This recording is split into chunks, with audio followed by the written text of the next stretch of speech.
Hey, this is Pat Smodgy, and you are watching part 13 of my instructional video series available only right here at On the Pegs.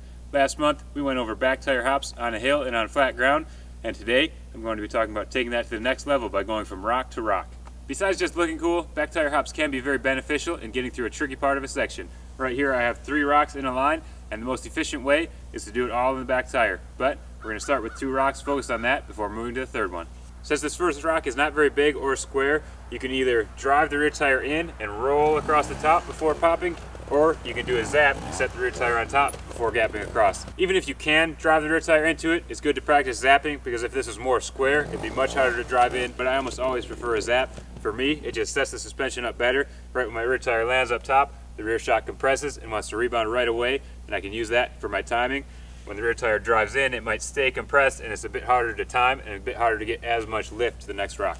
Just like on the flat ground, it's all about timing, but now that you're on an obstacle, it's about where you pop the clutch on that obstacle. If you pop it too early, you might spin, or you might go straight up and loop out or not make the gap. If you pop it too late, the rear tire will want to drive straight down right into the gap. You probably won't make it, so you want to use the very top of the rock.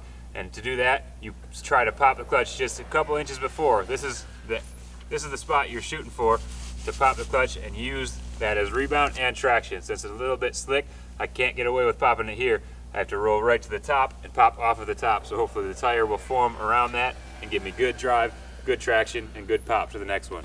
I'm going to stick to first gear for this. It provides the quickest pop and the most control, and since I don't need the power and speed for any big gaps, first gear is going to be the best bet. You shouldn't need the rear brake unless you loop out on the first one and need to bring it down before you gap, but you should be covering it once you get in the air, so if you land a little bit too far and you land up top flat here, then you can land on the rear brake to bring the front end down, keep from looping out. If you're coming up a bit short, you can plan on slipping the clutch and leaning back and trying to keep the front tire up, but if you're too short, you'll probably case it and skid plate. You might not make the gap, you have to push out of it, but you always want to shoot for right at the corner, and you want the front tire pretty high so you can land, take the impact, let the front tire come down nice and controllably to put it down right where you want to.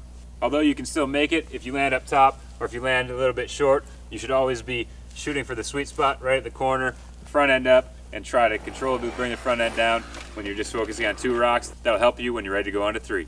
Once you get comfortable and consistent getting to that second rock, now it's time to bring on the third one. If you look closely, the first rock is actually taller than the second one, so I don't need a whole lot of throttle, a whole lot of body to make that gap, but then the third one is taller than the second one, so I actually need more to get to the third one. So when I land, I'm going to let the shock settle for a second so I can build the power up a little bit and get ready to jump with my body and pop the clutch and hopefully get up to that third rock. If you land with the front tire way up, don't be afraid to let that front tire drop a bit before you pop the clutch again, because if you just try to pop the clutch when the front tire is way up, you're just going to loop out more and not get much distance. So you want to be patient with the middle one and just go when you're ready.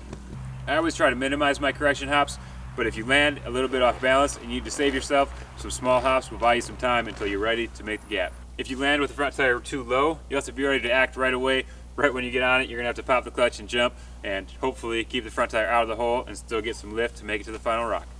Landing on the final rock is just like if you were just doing 2 and landing on the second rock. If the front tire is too high, or if you went too far, land with the clutch in and the rear brake on and wait for the front end to come down. If you're on the sweet spot, you can just land with the clutch in or just slip it slightly. Or if you're a bit short, land with the clutch slipping, a little bit power applied, and try to keep from skid plating.